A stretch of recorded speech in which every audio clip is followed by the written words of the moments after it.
Agradecido por haber sido invitado para estar aquí con todos ustedes, tanto por Óscar, que fue quien contactó conmigo, como por Paco, que son los que me están dando este recibimiento tan bueno al llegar aquí, y así a todo el departamento, por supuesto, y también a ustedes, porque vienen aquí a escucharme y espero no aburrirles más de lo necesario. Voy a ver si lo logro, lo cual es complicado.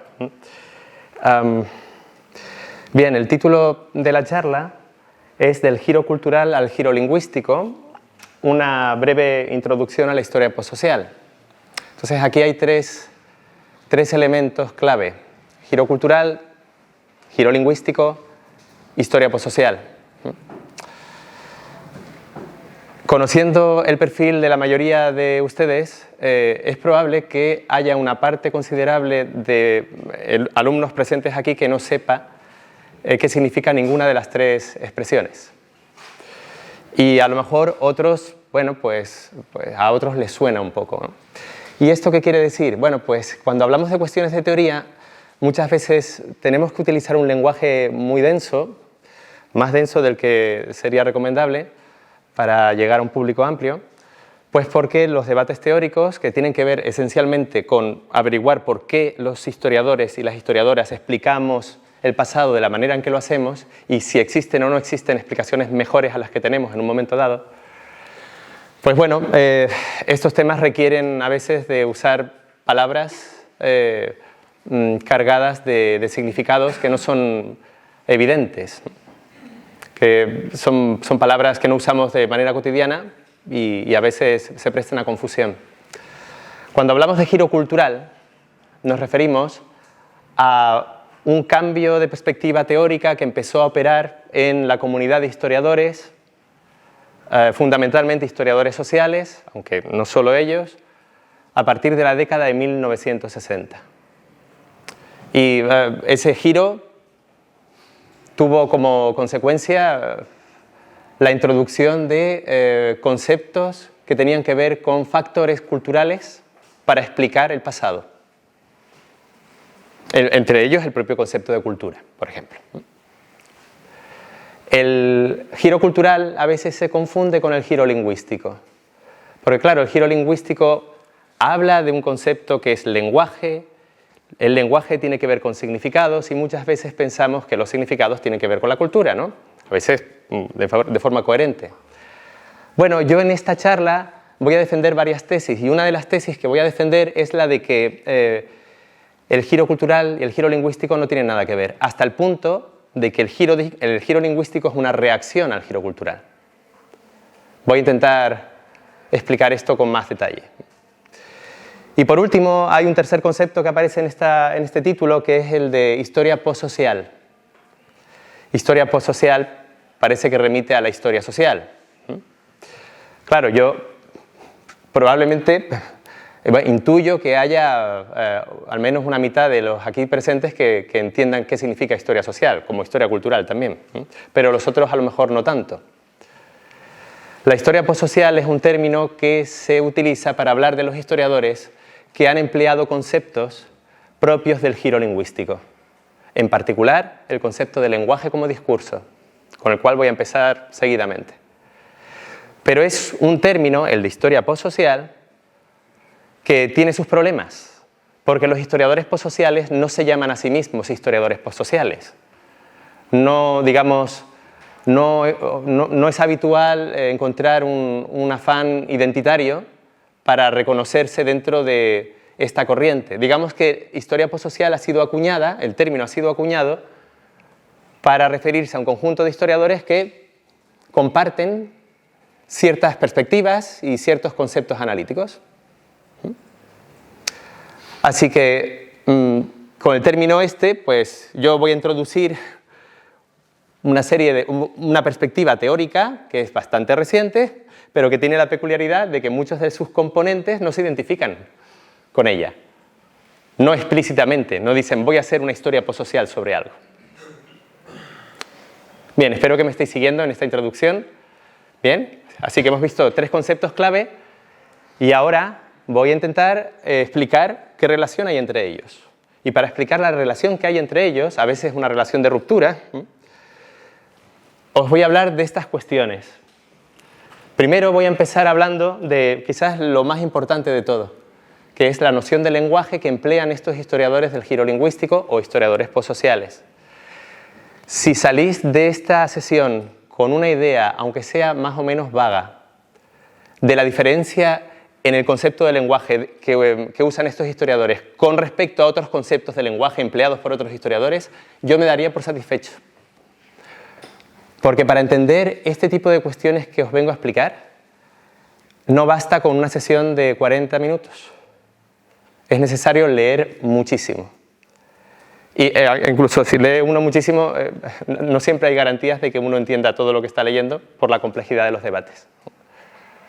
Si os vais de aquí con una idea, aunque sea difusa, de lo que es el lenguaje para estos historiadores, yo me doy por satisfecho, porque esta es la idea clave que explica todas las demás.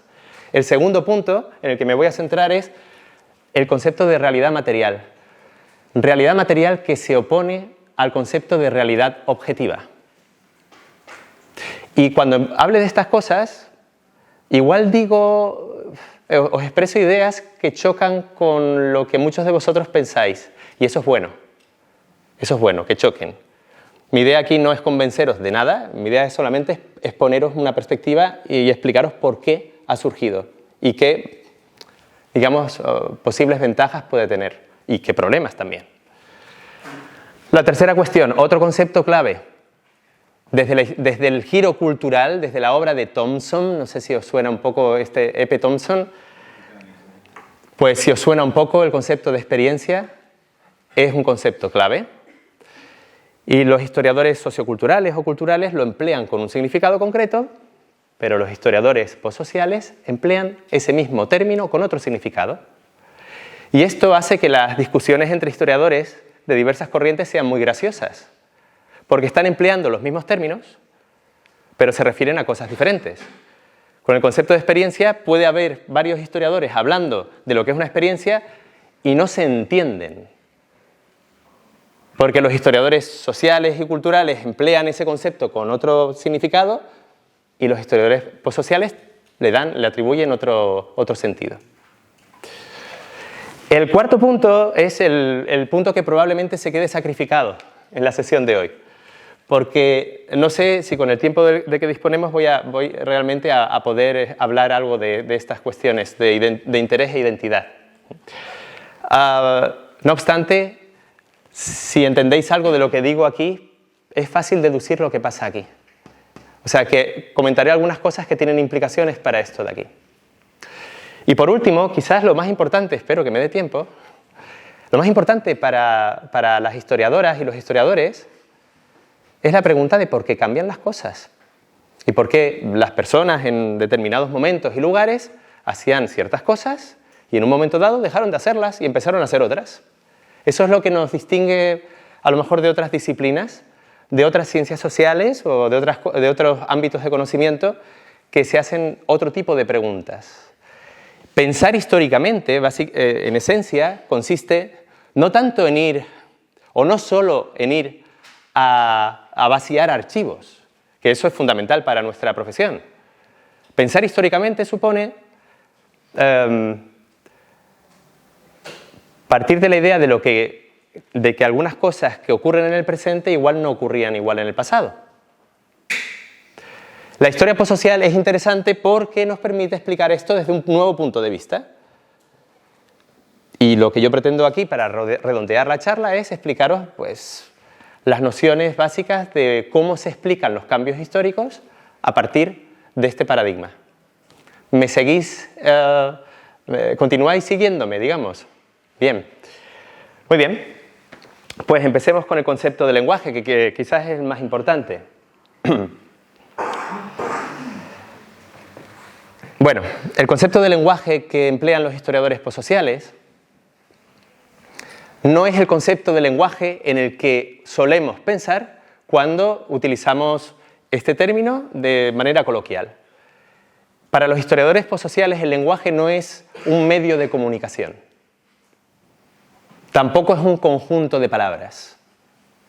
El lenguaje es otra cosa.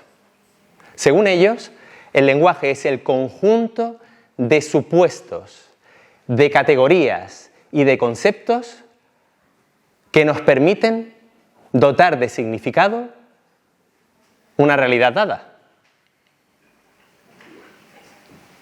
Conjunto de supuestos que nos permiten, sobre la realidad, que nos permiten concebir ese mundo, esa realidad, y actuar en consecuencia. ¿Por qué insisto en esto?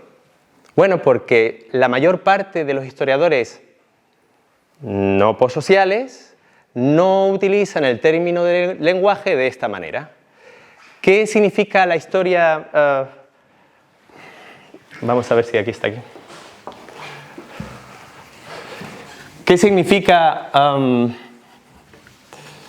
para un historiador social el lenguaje? Bueno, para un historiador social, los historiadores sociales son objetivistas y piensan que la realidad tiene significados intrínsecos.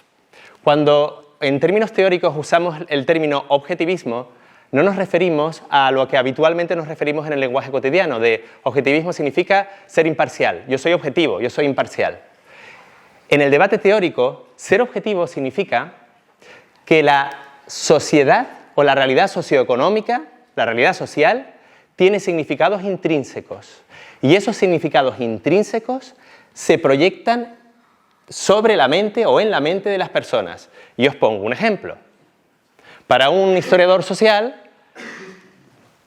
la organización de una sociedad dada, la organización socioeconómica, genera grupos sociales. Por ejemplo, la clase obrera, podría ser, ¿no? O la clase burguesa. La clase obrera o la clase burguesa existen en la organización socioeconómica. Y como existen en esa organización socioeconómica que es objetiva, tienen significados intrínsecos. Aquellas personas que son miembros de esas clases tienden a tener intereses propios de esas clases, tienden a pensar en los términos de la gente que forma parte de esas clases. Desde esta perspectiva, los significados con los que opera la gente están enmarcados en la realidad socioeconómica objetiva. Pues desde este punto de vista, ¿qué es el lenguaje? El lenguaje viene a ser simplemente un mecanismo de expresión de significados que están en la realidad social, en la realidad socioeconómica. Aparecen las clases en la organización socioeconómica, antes o después aparece el término clase.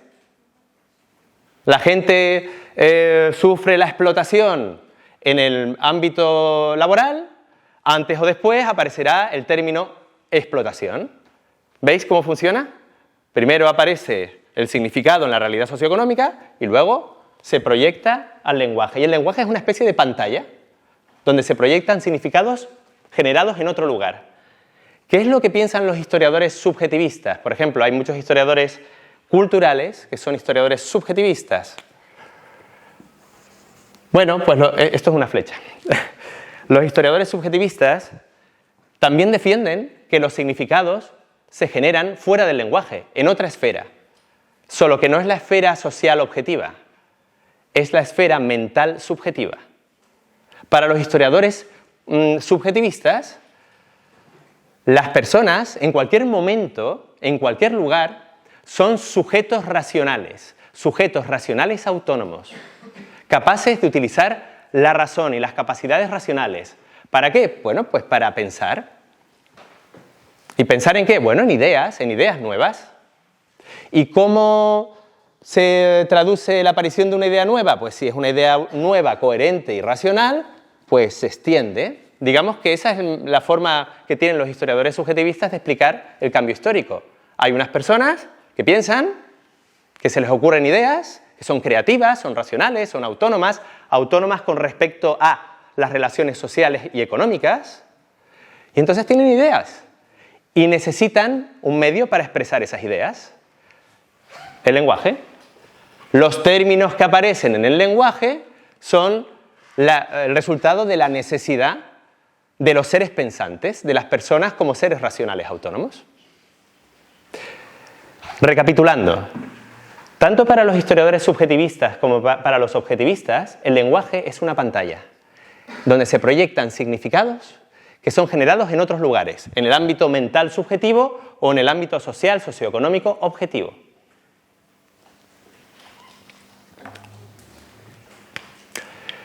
Pues para los historiadores postsociales eso no es así. Para los historiadores postsociales, los significados están en el lenguaje.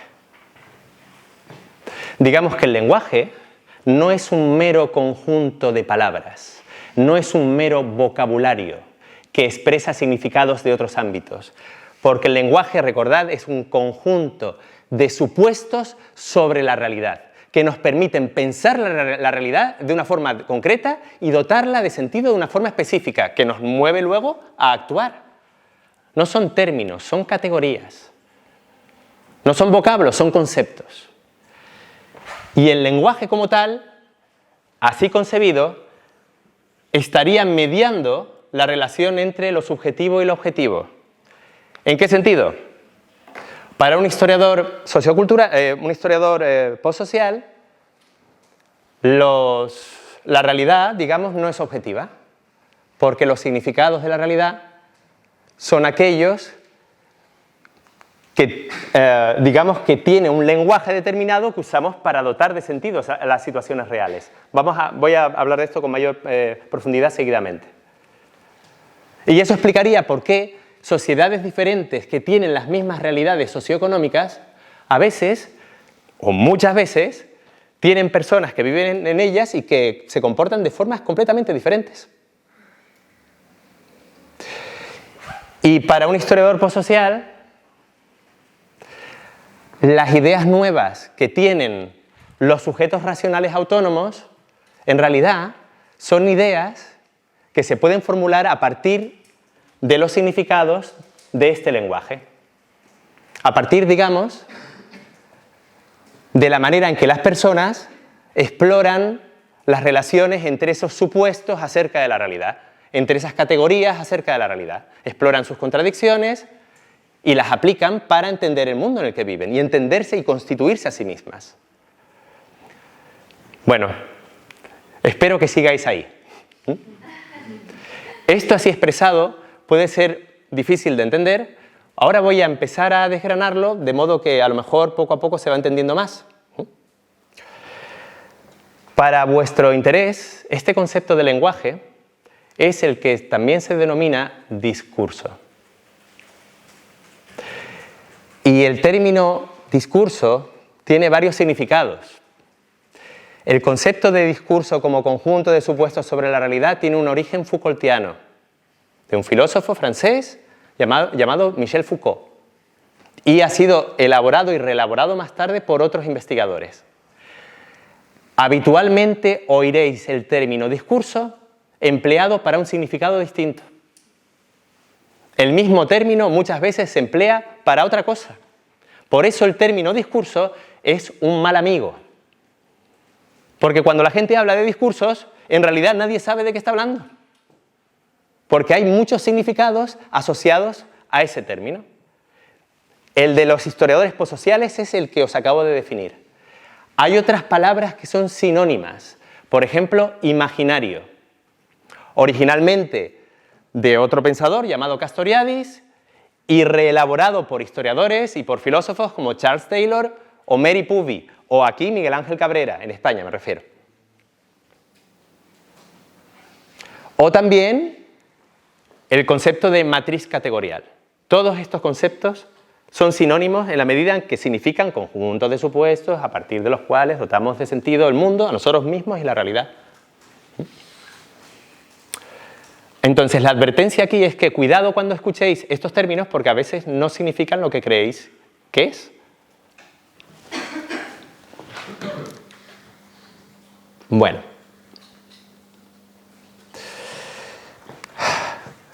Este es el primer punto, el lenguaje como discurso.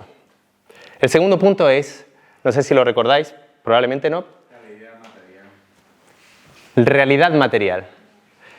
¿Cuál es la diferencia entre realidad objetiva y realidad material? Para los historiadores postsociales, la realidad es material. ¿Y qué quiere decir? que la realidad existe.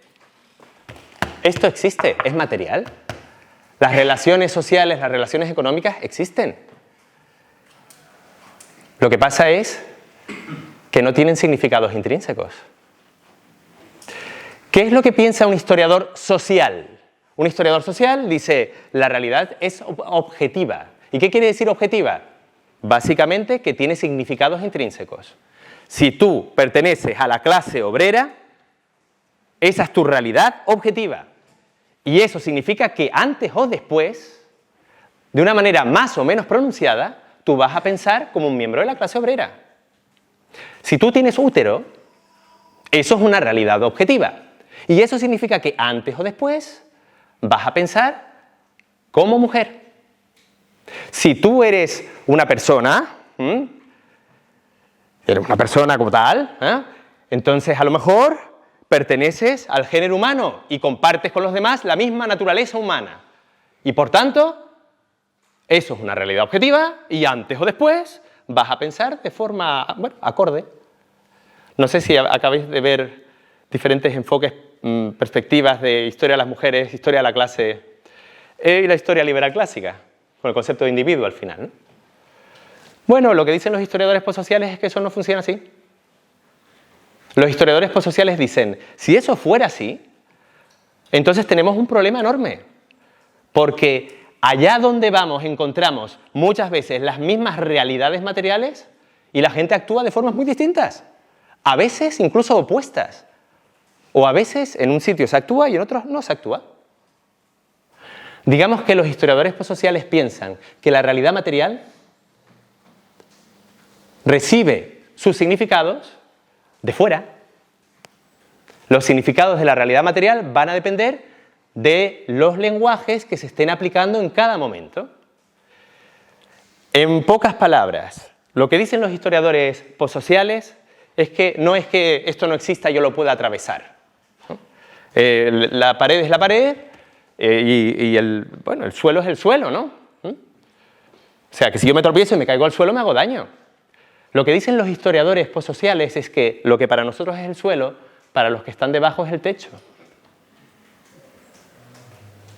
Es la misma realidad material, pero tiene significados distintos.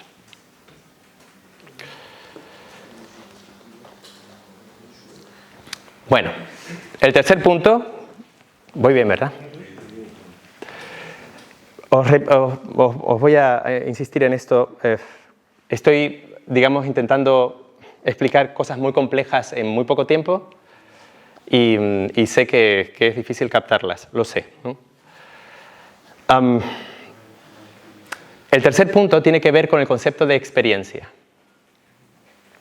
El concepto de experiencia empezó a ser utilizado de forma habitual con el giro cultural, con los historiadores de los años 60 y 70 que empezaron a utilizar el término cultura o el concepto de cultura proveniente de la antropología, en particular de la obra de Geertz, de un antropólogo famoso.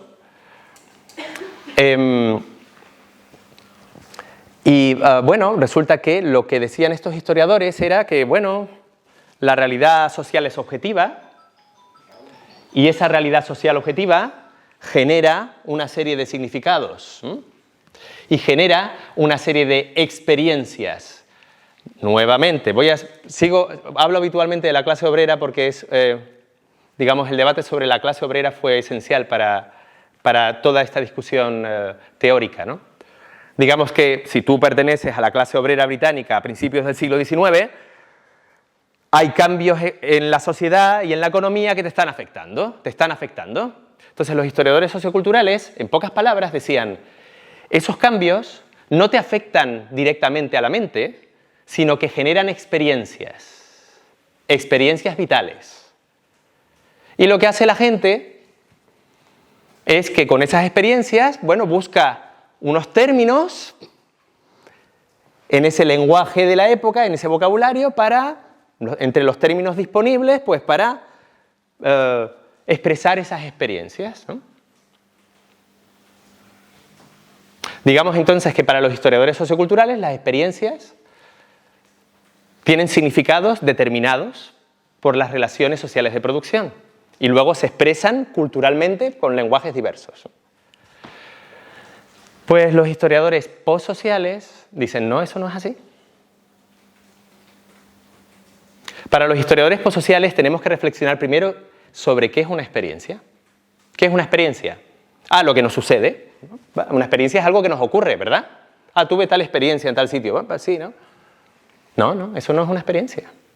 Una experiencia es algo que nos ocurre y que tiene significado. No todas las cosas que nos ocurren tienen significado. Y no todas tienen el mismo significado. Cuando salgáis de aquí, pues para muchos de vosotros, el significado de esta experiencia que hayáis tenido es, por ejemplo, aburrimiento, ¿no? Para otros será enfado, ¿pero qué dice este tío? Y para otros será, ¿dónde he estado? Estaba aquí conectado al móvil y no me enteré. Ahora mismo nos están ocurriendo muchísimas cosas, respiráis, vuestro corazón late, os rascáis el hombro, y no son experiencias para vosotros, porque no son cosas con significado ahora mismo. ¿Qué dicen los historiadores postsociales? Claro,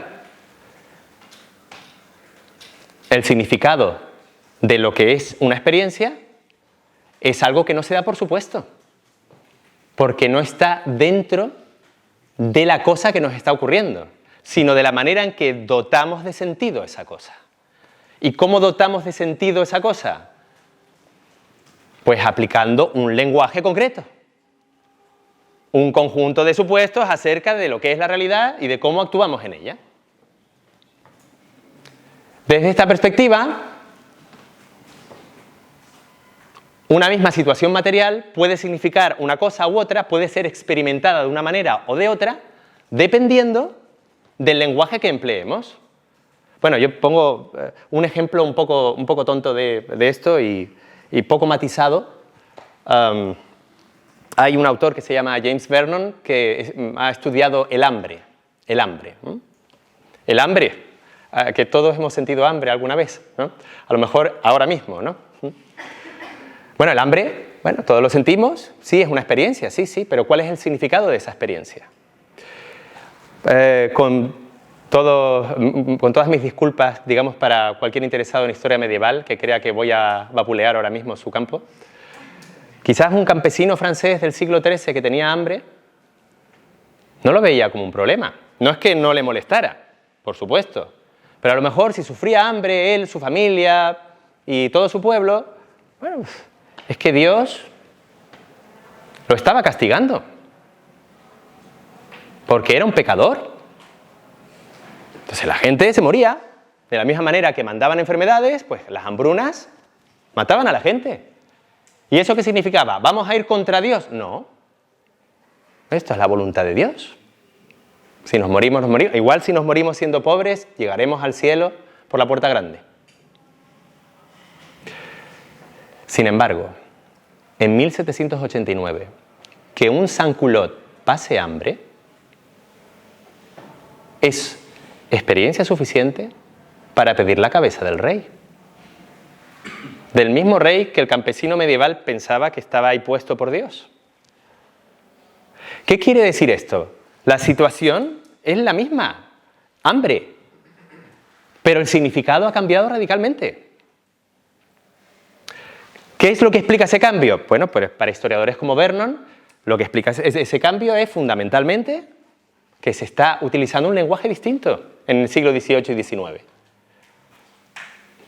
Y por tanto, los mismos fenómenos que ya existían antes adquieren nuevos significados o pierden significados anteriores y no son sustituidos por otros nuevos. Eso también puede ocurrir. Y con ello, ¿por qué esto es interesante o podría ser interesante para vosotros y vosotras, estudiantes de historia? Bueno, a lo mejor porque vosotros queréis explicar por qué la gente del pasado hacía cosas que hoy no se hacen. Y de esta manera tenéis una herramienta y una perspectiva diferente para explicar las distinciones o las diferencias históricas.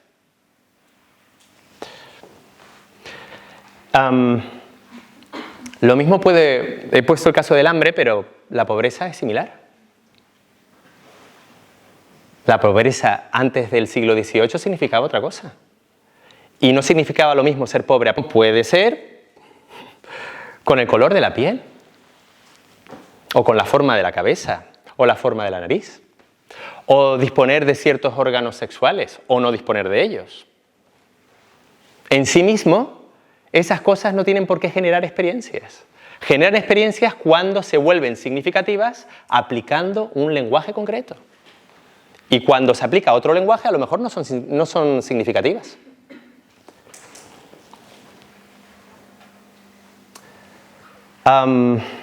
Si os interesa este tema, la historiadora que más ha abordado este asunto se llama Joan Scott.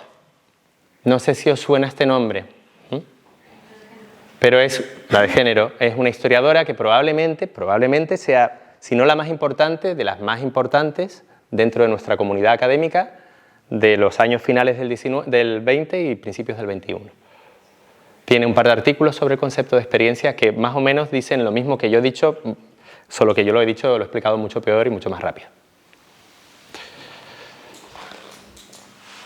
¿De cuánto tiempo dispongo?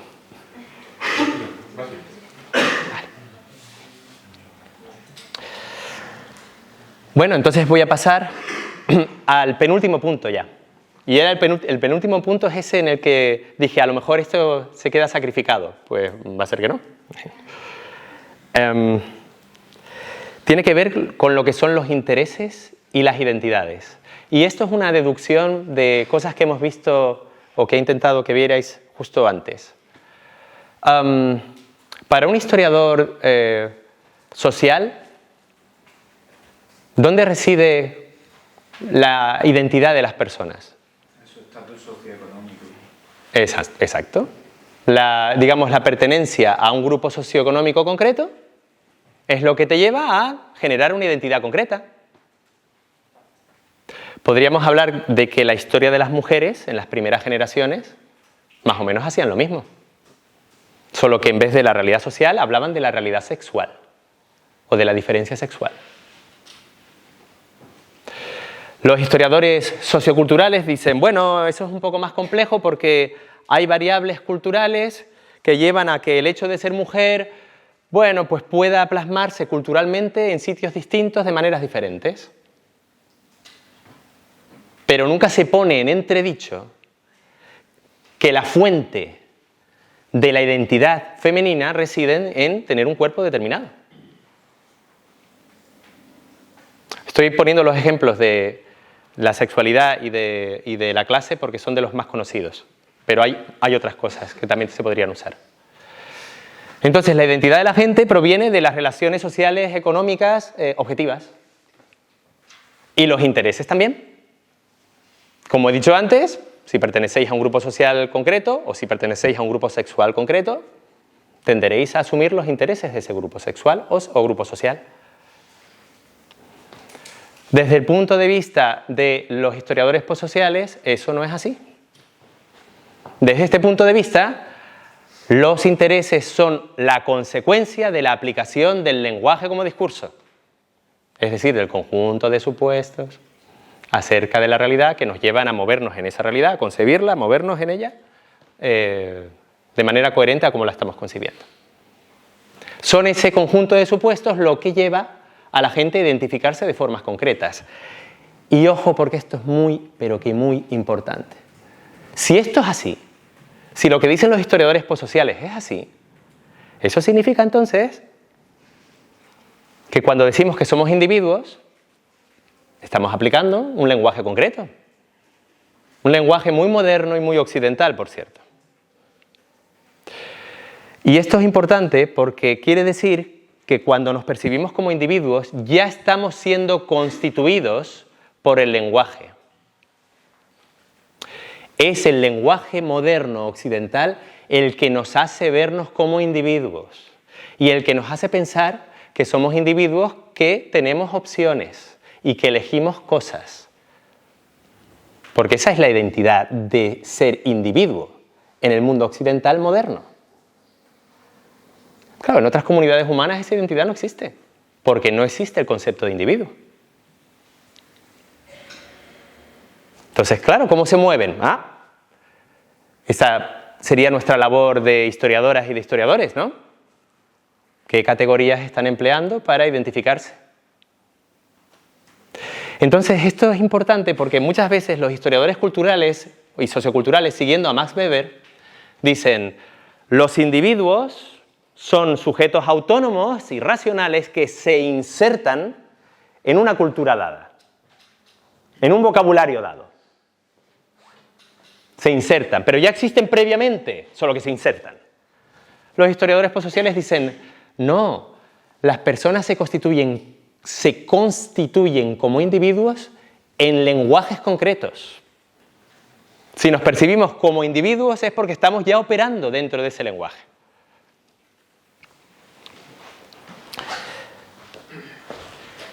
Bueno, y por último,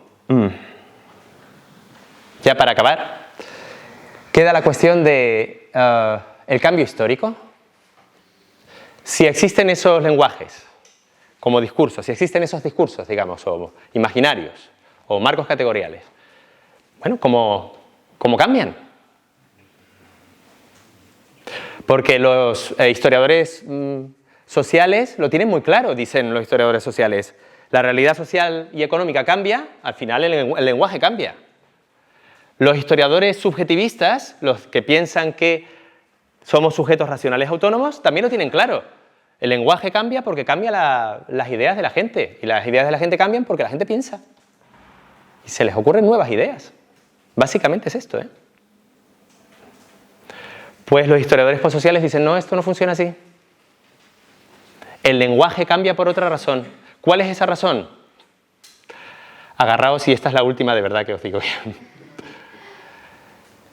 Cuando nosotros usamos un lenguaje determinado para dotar de sentido al mundo, también estamos pensando en cómo va a ser el mundo mañana, pasado y en el futuro. Estamos haciendo proyecciones significativas sobre cómo es la realidad y cómo va a ser en el futuro. Esto ahora funciona así y en el futuro va a dar este resultado. ¿Vale? ¿Qué es lo que ocurre? Que como la realidad no es objetiva, esas predicciones acaban fallando, antes o después. Os podría poner un ejemplo. Los liberales de principios del siglo XIX pensaban que al hacer la revolución liberal e implantar el liberalismo, la gente básicamente sería feliz. Se resolverían los principales problemas o todos los problemas que había en la sociedad y aunque seguiría habiendo ricos y pobres, los pobres no serían pobres de necesidad. Todo trabajador podría emanciparse de la pobreza o de la miseria más absoluta. La gente sería más feliz. Pero a finales del siglo XIX, de ese mismo siglo, eso no estaba ocurriendo. Eso llevó a muchos liberales a revisar sus conceptos previos. No a crear un concepto de la nada, sino a revisar sus conceptos previos. Porque los conceptos no surgen de la nada, dirían los historiadores postsociales. Surgen de la rearticulación y la reorganización de conceptos anteriores. La idea de sociedad como estructura de relaciones, con una, digamos, lógica propia, con unas leyes de funcionamiento que determinan o condicionan cómo la gente actúa, esa noción de sociedad, noción occidental moderna de sociedad, surgió a finales del siglo XIX como respuesta a este problema. Los liberales de principios del XIX decían, los individuos son libres, ahora son todos iguales, si trabajan mucho, se emanciparán de la pobreza y se acabarán los problemas. A finales del XIX estaban diciendo, no, los individuos no son tan libres como pensaban. Eso que nosotros decíamos que las condiciones socioeconómicas las podían superar, ahora ya pensamos que esas condiciones socioeconómicas los superan a ellos. Los determinan en algunos casos o los limitan en otros. En cierto modo, el concepto de sociedad surgió así, como respuesta a un problema de predicción fallida, de la aplicación, en este caso, del lenguaje moderno occidental liberal. Bien, acabo de hacer una caricatura bastante burda de cosas muy, muy, muy complejas. Cosas tan complejas que yo a veces no sé si las capto muy bien. Me gustaría deciros algunos nombres de historiadores que siguen más o menos este enfoque, por si alguna vez os suena, si os suena ahora o si os suena en el futuro. Keith Baker, Joan Scott. Keith Baker, Revolución Francesa. Joan Scott, bueno, creo que es conocida. Mary Pubis, sobre el concepto de sociedad. Zachary Lockman, sobre los trabajadores en Egipto. Patrick Joyce, trabajadores en el Reino Unido, en Inglaterra. Margaret Somers, que en realidad es socióloga. Kay Anderson y Greg Anderson. El último que he dicho tiene que ver con el mundo clásico, el mundo de la Atenas del siglo V antes de la era cristiana. La otra tiene que ver con el concepto trabaja sobre el concepto de raza, la aparición del concepto de raza. James Vernon, que cité anteriormente, y luego hay otros especialistas que no son propiamente historiadores, como Ernesto Laclau o Chantal Mouffe, o una nigeriana norteamericana que se llama Oyeron, que nunca me sale bien el nombre, pero el apellido sí, Oyewumi, que dice, antes del siglo XIX no había mujeres en Nigeria. Saba Mahmoud, también, estudia la cuestión del velo en la indumentaria femenina en Egipto. Judith Butler, creo que esa os suena, os debería sonar, ¿no? Y por último, todo lo que recientemente se está haciendo en la antropología y que se enmarca dentro del llamado giro ontológico. Bueno, y con esto acabo. Muchas gracias por atenderme y espero que no os hayáis aburrido demasiado. Muchas gracias.